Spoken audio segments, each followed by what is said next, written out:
How to contact Western Union customer support. Hi guys, welcome to our channel. Let's begin. In this video, I will guide you on how you can contact Western Union customer support.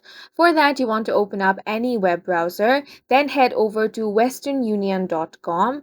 Now, you want to scroll all the way down and find the option of Contact Us, which is under the company section.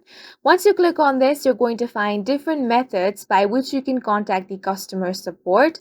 If you want to call them directly, you have different numbers over here. You can simply dial these numbers and then directly call the customer service. If you want to visit somewhere physically, then you can also find a location.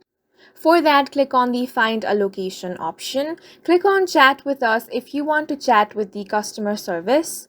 Now, once you click on this option, it will take you to another page. Here, you want to click on the Chat with Us option. Now, a chat box will appear. Here, you can simply select any of these issues, or you can directly type in your question or problems on this box, and the customer service representative will chat with you to fix your problem. And that's it for this video. If you found it helpful, please make sure to hit the like button and subscribe for more videos like this.